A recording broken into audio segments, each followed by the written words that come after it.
ibarik fik. Ada 4 keadaan. Pertanyaan yang pertama, di dalam sholat, yang posisi ini bila baik dikerjakan cepat mengabulkan doa. Yang pertama dalam berdiri. Spesifiknya adalah dalam bacaan Al-Fatihah pada kalimat iyyaka na'budu wa iyyaka nasta'in. Dalilnya adalah hadis qudsi tersambung kepada Nabi, jalur sahabat Abu Hurairah radhiyallahu taala anhu. Kalimatnya qala Rasulullah sallallahu alaihi wasallam qala Allah azza wa jalla qasamtu shalah baini wa baina 'abdi wa li 'abdi ma sa'al. Nabi SAW menyampaikan, Allah subhanahu wa ta'ala berfirman dalam hadis qudsi, aku bagi salat menjadi 2 bagian antara aku dengan hambaku. Kalau hambaku benar mengerjakan bagiannya, maka apapun yang dia minta aku akan kabulkan. Idza qala al-'abdu alhamdulillahi rabbil alamin, qala Allah azza wa jalla hamadani 'abdi. Kalau hamba memulai membaca alhamdulillah rabbil alamin, maka aku jawab. Ingat ya, kalimat Al-Fatihah itu dijawab oleh Allah. Bacaan Al-Fatihah dijawab. Karena itu perbaiki bacaannya. Belajar dengan betul. Dan rasakan bahwa kita diawasi. Itu ihsan namanya. An ta'budallaha ka'annaka tarah fa illam takun tarah fa innahu yarak. Jadi salat yang bagus itu salat yang merasa Allah melihat, diawasi. Sehingga karena merasa diawasi, kita perbaiki bacaan kita supaya benar. Malu di hadapan Allah bacaan gak bagus. Allah jawab, hambaku sedang memujiku. Wa idza qala al-'abdu alhamdulillahi rabbil alamin, qala Allah azza wa jalla athna 'alayya 'abdi. Ketika hamba sampai ke kalimat Ar-Rahmanir Rahim, Allah menjawab, hambaku sedang menyanjungku. Wa idza qala al-'abdu maliki yaumiddin, ketika hamba sampai pada kalimat maliki yaumiddin, Allah menjawab, majjadani 'abdi, hambaku sedang mengagungkanku. Wa idza qala al-'abdu, ini poinnya, iyyaka na'budu wa iyyaka nasta'in, ketika hamba sampai ke kalimat, ya Allah, kau perintahkan aku ibadah, sekarang aku salat hanya untukmu. Dan kau perintahkan aku memohon kepadamu, sekarang aku minta hanya padamu. Karena prinsip sholat ketika diperintahkan itu senafas dengan permohonan solusi. Itu ada di Al-Baqarah ayat 45. Wasta'inu bisabri was sholat. Engkau punya masalah, terima dengan sabar, minta tolong lewat sholat. Lalu kita katakan, iya karena budu, engkau perintahkan aku sholat, sekarang aku sholat padamu ya Allah. Ya, ibadah itu na'bud itu sholat maksudnya. Itu maksudnya Quran surah 20 ayat 14. Innani anallahu la ilaha illa ana fa'budni wa aqimis salata li dzikri. Wa iyyaka nasta'in, engkau perintahkan aku minta tolong, sekarang aku punya masalah ya Allah. Kepadamu aku mohon. Nah, ini sertakan dalam hati kita. Begitu sampai ke kalimat wa iyyaka nasta'in, sertakan di hati kita karena waktunya terbatas. Ya. Nanti langsung ditunjukkan oleh Allah dalam kalimat ihdinas siratal mustaqim. Digabungkan semua masalah kita di satu ayat. Siratal ladzina an'amta 'alaihim ghairil maghdubi 'alaihim walad dhalin. Nah, kalau kita sertakan dengan kalimat itu hajat kita di situ dan Allah Maha tahu dengan keadaan hati kita seketika. Ya. Apa dalil prakteknya? Dalil hadis sudah, dalil kemudian di Qur'annya dengan praktek itu dialami dan dilakukan oleh Nabi Zakaria. Di Quran surah ketiga Ali Imran ayat 38 sampai dengan ayat ke-39. Okay. Nabi Zakaria bermohon dalam salat, dalam berdiri. Hunalika da'a Zakaria rabbah qala rabbi habli min ladunka dzurriyyatan thayyibah innaka sami'ud du'a. Di mihrabnya Maryam, Nabi Zakaria berdoa dalam salatnya. Beliau minta, ya Allah, manusia menghukumi aku tak mungkin punya keturunan. Maka aku mohon kepadamu dari yang tidak punya batas dalam pemberian. Aku mohon padamu saja. Engkau pasti mendengar doaku. Kalau pada yang maha mendengar tidak terkabul juga, mohon tunjukkan padaku saat ini dengan cara apa lagi aku mesti memohon kepadamu. Fanadathul malaikatu wa huwa qa'imun yusalli fil mihrab. Maka setelah doa itu disampaikan, salatnya belum selesai. Langsung malaikat turun menyampaikan, Allah mengabulkan doamu. Sedangkan beliau masih berdiri dalam salatnya. Itu poinnya, berdiri dalam salat. Oke, annallaha yubashshiruka bi Yahya. Allah kasih kabar gembira engkau akan punya anak namanya langsung dari Allah Yahya. Jadi Yahya itu nama langsung dari Allah. Ya, artinya hidup. Yang mustahil menurut manusia ada bayi yang lahir hidup dari rahim perempuan yang divonis monopos dan mandul. Maaf, bagi Allah tidak ada yang mustahil lahir dan hidup dia. Kedua, saat ruku'. Jadi satu, berdiri. Dua, saat ruku'. Wa aqimus salata wa atuz zakata wa raka'u ma'ar raki'in. Al-Baqarah ayat ke-43. Itu sudah saya jelaskan. Yang ketiga, saat sujud. Tadi sudah kita uraikan. Yang keempat, sesaat sebelum salam. Di bagian doa terakhir. Nanti kita detilkan. Allahumma inni a'udzubika min adzabi jahannam wa min adzabil qabri wa min fitnatil mahya wal mamati wa min syarri fitnatil masiih dajjal. Setelah itu isi dengan doa sebelum salam. Isi dengan doa. Ya, hadirkan itu cepat terkabul. Bahkan nanti kita detilkan saat akan salam kan baru sujud ya, baru duduk dan baru sujud. Kalau langsung salam kan batal salatnya. Jadi kita tahiyat dulu, di akhir ada rahasia besar. Saking besarnya rahasia ini, sampai-sampai ada seorang ulama minta anaknya mengulang salatnya karena lupa membaca doa bagian akhir ini. Nah, bagaimana kisah dan turunannya? Nah, pertemuan berikutnya nanti saat masuk. Ini kan masih gambar dulu. Jadi itu 4 bagian.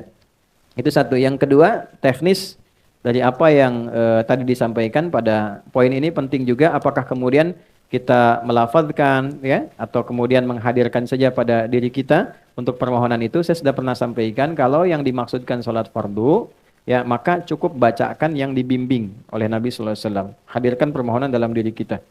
Dan tidak boleh membaca Al-Quran dalam sujud. Jelas ya? Tidak boleh membaca Al-Quran dalam sujud. Kalaupun ingin baca, dipahami sebagai bacaan doa, bukan bacaan Qurannya. Ya, itu dalam sholat-sholat sunnah. Bukan sholat fardu yang sudah detil bacaannya, diikat dengan kalimat Sallu kama ra'aitumuni usalli. Kalau sholat sunnah lebih fleksibel. Ya, misal, dalam sholat sunnah pengen baca yang Al-Baqarah ayat terakhir itu. La yukallifullahu nafsan illa usaha. Jangan baca dari awal, posisikan sebagai doa bagian tengah. Rabbana la tu'akhidna in nasina au akhtana sampai ujung misalnya. Tapi jangan baca dari awal dan diposisikan sebagai ayat Quran. Pahami sebagai bagian doa. Karena nggak boleh baca Quran dalam sujud. Jelas? Saya kira itu Allahu a'lam bissawab. Assalamualaikum warahmatullahi wabarakatuh. Ustadz tolong sedikit jelaskan tentang sholat jamak, jarak dan lain-lain. Baik, sedikit aja ya. Jama' artinya menggabungkan dua hal dikerjakan dalam satu waktu. Contoh, sebentar lagi kita akan sholat zuhur. Setelah zuhur ada waktu asar. Maka ada jama' menggabungkan zuhur dengan asar. Jika saya gabungkan asar ke zuhur, dikerjakan di waktu zuhur, maka diawalkan. Dalam bahasa Arab, awal itu takdim, didahulukan. Maka jama' takdim. Jika saya ingin kerjakan zuhurnya di asar karena pertimbangan tertentu, maka diakhirkan. Jamaahnya disebut jama' ta'khir. Sampai sini dulu, jelas dipahami? Jelas. Yang dijama' itu waktunya yang paling berdekatan. Jika sudah mendekat kepada yang satu, tidak bisa dijama' dengan yang lain. Contoh, zuhur dekatnya ke apa? Asar. Ya, maka zuhur pasangan jamaahnya asar. Karena asar sudah dengan zuhur, maka asar tidak boleh dengan maghrib. Jelas? Maka maghrib dekatnya kemana? Isya. Maka maghrib boleh dijamak dengan isya. Baik takdim ataupun takhir. Subuh bagaimana? Subuh itu menyendiri. Karena itu jauh ke isya, jauh ke zuhur. Ya, jadi nggak bisa dijamak. Saya pengen jamak subuh dah, sekalian tahajud ntar gitu kan. Nah, nggak bisa. Ya, ada saya di pesantren pernah begitu. Si fulan tahajud bangun, Masya Allah, si bilang kawan ini soleh luar biasa bangun gini. Jumat tuh. Itu selesai kita pulang dari masjid, di kawan perasaan tadi posisi tidurnya begini juga kita bisa tahajud. Saya tanya, ya Mas Fulan gitu kan, antum udah bangun? Udah sholat subuh belum? Adi ini gimana? Udah saya jam sama tahajud tadi katanya. Waduh, kelampau soleh kawan ini. Jadi, ini subuh nggak bisa dijama karena itu jaraknya jauh ke isya, jauh ke zuhur. Jelas sampai sini? Baik. Untuk kondisi menjama' ini ada dua kondisi. Satu kondisi yang disebut masafah, jarak yang terjadi dalam perjalanan. Mau menempuh perjalanan, jaraknya cukup jauh. Jarak ini dulu jauh itu diukurnya dengan batasan farsakh. Ukuran batasan jarak, kurang lebih 3 farsakh. Kalau dikilometerkan kurang lebih 80 atau 82 kilometer lah untuk sekarang. Jadi setiap perjalanan yang melewati batas itu dengan jarak itu disebut safar namanya. Ya, kalau dari sini mau ke warung bukan safar, ya itu tahap. Kemana akhi? Safar dulu. Mana? Warung depan. Bukan safar. Safar itu minimal jaraknya berapa? 80 atau 82 kilo. Ini masafah. Yang kedua masyaqqah. Ya, masyaqqah bukan masako. Masyaqqah. Masyaqqah itu kondisi yang menyulitkan menunaikan sholat sekalipun tidak dalam perjalanan. Anda profesi dokter akan mengambil tindakan. Tindakan ini operasi dilakukan dari jam 1 sampai menjelang maghrib. Oke, sampai jam 6 misalnya. Baik, maka kita kan tidak safar. Tindakan dilakukan. Ini akan melewati asar. Maka kedepankan asar, tunaikan pada waktu zuhur. Jelas? Walaupun tidak ada safar. Ya, tidak boleh nanti misalnya saya pamit dulu nih waktu operasi. Begitu dibuka, jantung dibuka, Allahu Akbar. Bentar ya, adzan dulu, salat dulu, ntar balik lagi. Nah, itu nggak boleh. Ya, jadi itu yang disebut masyakkah. Nah, ada yang kemudian menganalisis ulama, jarak itu pun harus dilihat masyakkahnya juga. Karena dulu 80 kilo pakai unta. Kan? Atau jalan kaki. Unta kecepatan berapa? Standar rata-rata itu paling cepat deh 60-70. Ya, biasanya 30. Kalau santai banget 10-20. Itu kan? Nah, nyampainya kapan? Antum dari sini mau ke Bandung pakai unta. Itu kan? Nyampainya kapan? Itu kan? Tapi kalau Anda gunakan kendaraan kan bisa lebih cepat. Kadang-kadang tiba lebih cepat dari sebelum waktunya. Maka ada ulama yang melihat tetap masyakkah itu didahulukan daripada masafah. Jadi kalaupun jaraknya ada, tapi masyakkahnya tidak mendukung, ya tetap yang didahulukan adalah kadar kesulitannya. Tapi ada ulama yang tekstual, yang penting jarak, kalau sudah terpenuhi ya sudah, hadiah dari Allah.